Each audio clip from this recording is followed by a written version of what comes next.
Bienvenue sur Mythes et Civilisations. Aujourd'hui, je vous emmène au cœur d'une bataille mythique, une confrontation apocalyptique entre deux titans de la mythologie nordique, Thor, le dieu du tonnerre, et Jörmungandr, le serpent-monde.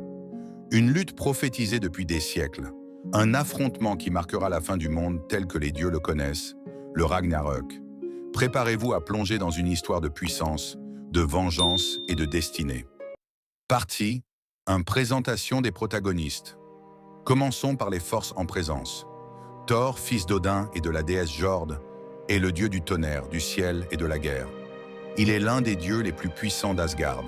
Armé de Mjolnir, son marteau foudroyant, il est le protecteur de l'humanité et le fléau des géants. En face, Jörmungandr, aussi appelé le serpent de Midgard. Il est l'un des 3 enfants monstrueux de Loki, le dieu du chaos, et de la géante Angrboda.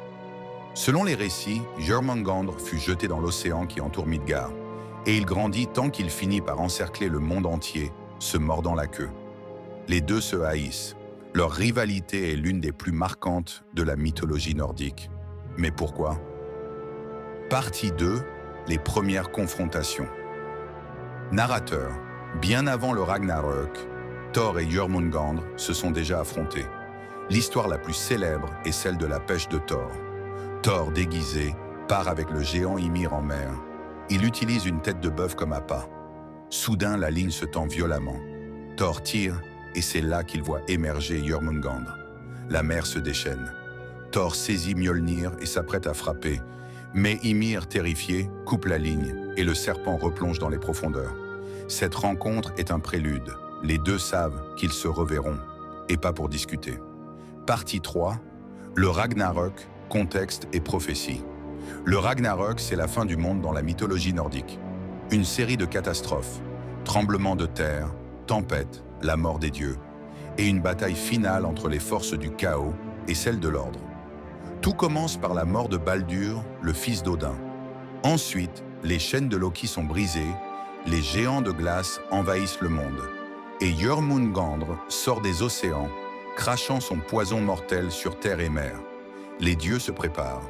Odin chevauche Sleipnir, Loki mène les géants, et Thor affronte son destin, combattre Jörmungandr. Partie 4. La bataille finale.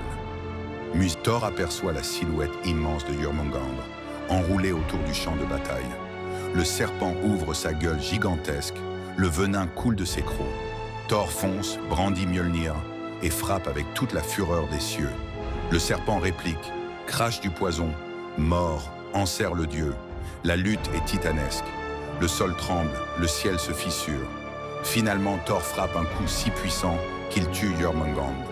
Mais le serpent a eu le temps de lui inoculer son venin. Thor fait 9 pas et s'effondre, mort.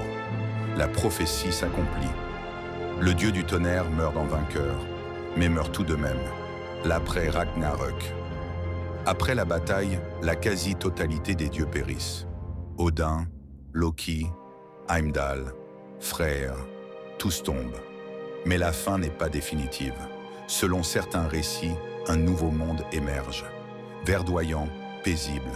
Les survivants, quelques dieux comme Vidar, les fils de Thor, et même 2 humains, repeuplent la terre. Thor, bien que mort, laisse un héritage. Ses fils, Maudit et Magni, hérirent de Mjolnir et perpétuent son souvenir. La bataille entre Thor et Jörmungandr n'est pas seulement un duel épique, c'est une métaphore puissante. Celle du combat éternel entre ordre et chaos, entre devoir et destin. C'est une des histoires les plus marquantes de la mythologie nordique, car elle montre que même les plus grands héros ne sont pas immortels. Mais leur légende, elle, traverse les âges. Si cette épopée vous a captivé, pensez à liker, commenter et vous abonner. Et dites-moi en commentaire, quelle bataille mythologique voulez-vous découvrir la prochaine fois? À très bientôt sur Mythes et Civilisations.